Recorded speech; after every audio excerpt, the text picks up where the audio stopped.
dal leen ak jàmm yéen ñi safoo di siifur les talibé Sonko TV xibaar yi dañuy koy doore ca bitim réew la ñuy demandi foofee élection présidentielle yi nga xam ne amoon na ni ki démb moom élection présidentielle foofee ci les États-Unis mu dox ci diggante 4 candidats yi nga xam ne ñoo doon xëccoo réew mi waaye ñi ci gën a fës moo di Kamala Harris ak Donald Trump ñoom ñaar ñi le bokk nañ ci ñi gën a fës ca mbir ma ni ki démb nag ñoom ñaar lañ doon xaal kuy jël raw gàddu gi mu mel ne rek jamono ji daal kile di Donald Trump daal na yenu mbir ma ci lu amul benn vérité ci 277 vote di collège électoral yoo xam daal na koy am waaye itam bu ñëwee ci nombre de votes yi nga xam daal na koy am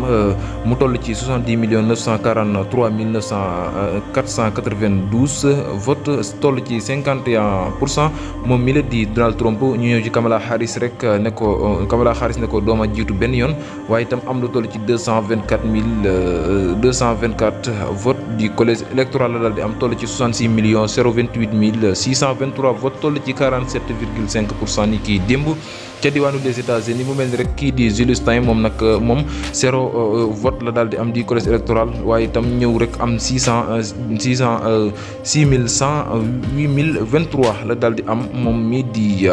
Julius Stein bu ñëwee ci Robert Kennedy moom li mu am moo di 0 vote di collège électoral waaye mi ngi am na lu toll ci 628 699 kon moom rek mook Julius Stein sorewuñ benn yoon kenn ku nekk yaa ngi am 0,4% kon ñoom demuñu fenn waaye ñaar ñi daal di Donald Trump ak Kamala Harris daal ñoom ñaar ñoo jëloon raw gàddu gi ni ki dem foofee ca diwaanu les États-Unis mu mujj rek kon jamono ji daal élection yi kële di Donald Trump daal na koy remporté mu mel ne rek moom loolee doon na ko fësal avant affaire yi tàngee doon na ko fësal ci ay xibaar yi ñu waxoon daal ne sax kële Donald Trump ma ngay def ay njuuj njaaj ngir bëgg a yàq yi la élection ndax jàpp na ne du ko gagné waaye ginnaaw boobee la def ab benn quelques déclaration di xam leen rek ne dana daal di gagné yi la élection ci lu amul benn werante kon nag sénégalais ya fa nekk daal ñoom ak tiit lañu am ci seen bopp ndax kële di Donald Trump daal di jël réew ma loolee nag ñoom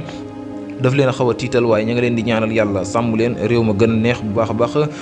Donald Trump li mu jël daal di koy jik sénégalais yi am jàmm jërë